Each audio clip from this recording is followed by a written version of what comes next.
Inilah yang kita akan bahas hari ini, wanita dirindukan surga.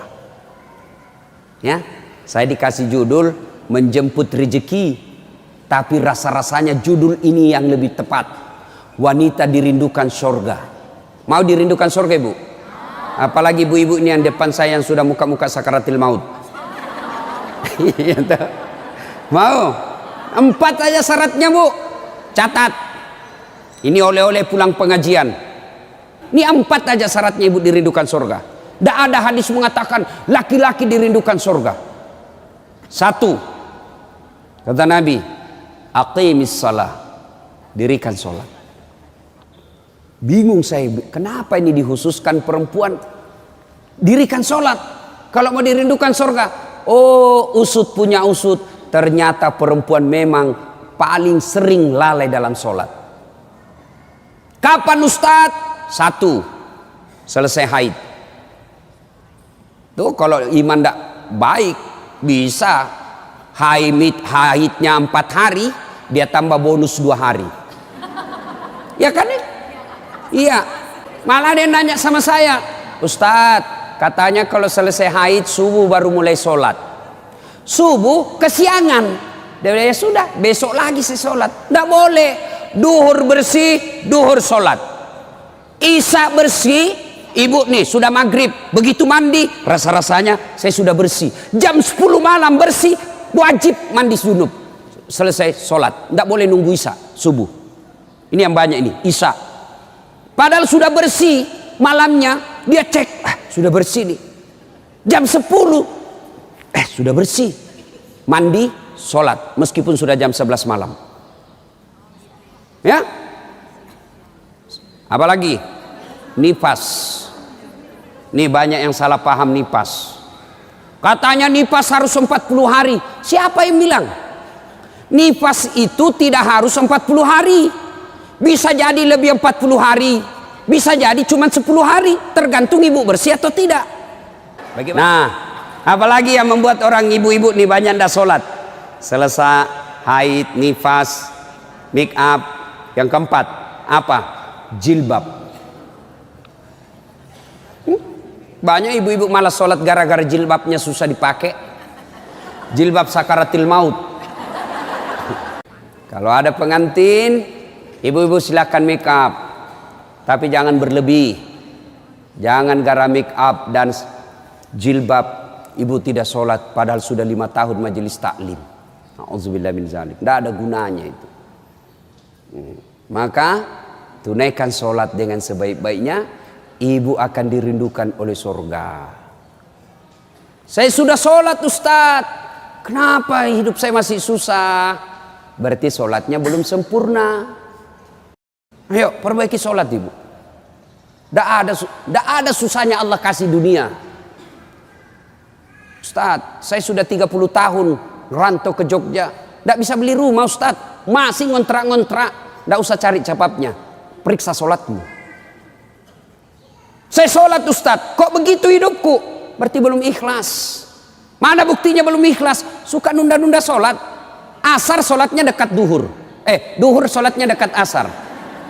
Berarti ibu perhatikan dah. Coba. Sholat maghribnya itu juga wuduknya asar, itu juga maghrib, itu juga isya. Karena berdekatan. Itu tidak ikhlas. Sholat Ustadz, betul ibu sholat, tapi pakaiannya itu juga dipakai masak, itu juga dipakai bertetangga, itu juga dipakai ke pasar, itu juga dipakai tidur, tidurnya ngiler lagi. Mau dirindukan surga, syarat pertama, aqimis shalah, dirikan sholat. Tidak cukup yang 5 waktu, tambah sunnah. Sunnah apa Ustadz? Yang sederhana. 1, sholat sunnah duha. Ibu-ibu, ada enggak di sini yang punya tanah 1 juta hektar? Anda usah 1 juta. 100 hektar ada di sini, Bu? Ada? Enggak ada. Tapi ibu mau enggak punya harta lebih dari 100 hektar? Lebih dari 1 provinsi. Mau? Itulah sholat sunat fajar. 2 rakaat sebelum ibu sholat subuh, Itu nanti ketika ditimbang kata Nabi, yang 2 rakaat ini lebih berat 2 rakaat ketimbang dunia dan isinya. Tuh sholat duha, sholat fajar 2 rakaat. 2 rakaat saja Bu, 2. Yang kedua, kata Nabi, wasyamu Ramadan. Berpuasalah di bulan suci Ramadan. Alhamdulillah, tuntas puasa Ramadan. Tapi jangan puas sampai di situ Bu. Maka kita lanjutkan dengan puasa Senin Kamis. Ya, puasa yang paling baik, puasa yang tidak pernah ditinggalkan Rasulullah, puasa Senin Kamis. Yang ketiga, karena waktu yang sangat terbatas, ini dirindukan oleh surga. Apa itu? Menaati perintah suami. Ini yang berat ini. Taat sama suami ini berat. Bu, berat. Bu, dengar Ibu. Ada pada zaman Nabi, bertetangga nih. Tiba-tiba ibu yang tetangganya ini wafat ibunya. Maka tetangganya datang. Misal nih, dia bertetangga. Meninggal ini tetangganya, dia datang panggil anaknya, anak tetangga. Bu Haji, emak sampean wafat, datanglah membesuknya. Mulai dari sakit. Mohon maaf Bu, saya tidak bisa besuk ibu saya. Saya tahu sakit, tapi suamiku keluar. Saya dipesan tidak boleh pulang, tinggalkan rumah sebelum pulang. Pulang yang utusan. Sakaratil maut sudah ibunya, datang lagi. Bu, ibu sampean sudah sakaratil maut, datanglah kau besuk. Mau sekali, tapi mohon maaf suami saya belum pulang. Pulang lagi utusan. Wafat ibunya.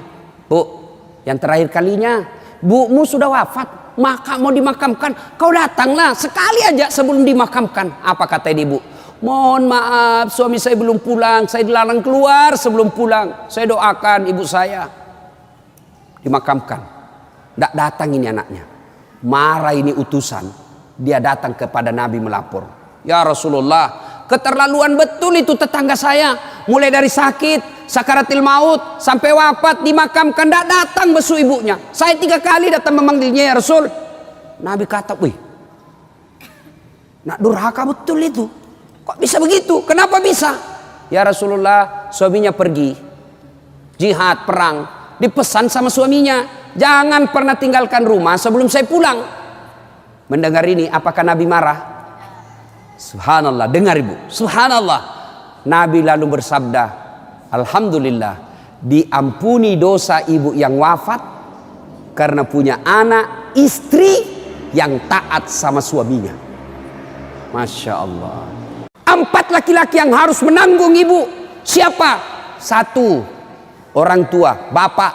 2, suami. 3, anak laki-laki. 4, saudara laki-laki. Ini 4 yang bertanggung jawab terhadap ibu. Kenapa itu perempuan dia pakai jilbab? Ditanya suaminya, ditanya bapaknya, ditanya anak laki-lakinya, ditanya saudara laki-lakinya. Ternyata ini 4 laki-laki yang tidak beres, maka ibu bebas tugas. Itu enaknya jadi perempuan Islam. Ketika Nabi Isra Mi'raj kan diperlihatkan masuk Nabi surga, Masya Allah banyak betul penghuni perempuan. Begitu Nabi masuk neraka, nauzubillah min zalik, lebih banyak lagi perempuan di neraka. Lalu ditanya Nabi sama sahabat, kenapa bisa begitu ya Rasul? Ada 2 kelemahan perempuan. 1, tidak bisa tahan mulutnya cerita kejelekan orang. Yang kedua, dia tidak taat dan tidak mensyukuri suaminya. Itu sebabnya. Kalau ibu pandai mengendalikan mulut tidak cerita orang, yang kedua taat sama suami, gampang ibu masuk surga. Ibu, 1, sholat. 2, puasa. 3, taati suami. 4, jaga harga diri. Salah satu menjaga harga diri, tidak pernah keluar tanpa izin suaminya. InsyaAllah kalau ini kita lakukan, maka Nabi jelaskan, silakan masuk surga, tadkhulul jannati bis salam. Silakan masuk surga dari pintu mana yang ibu mau suka. Subhanallah.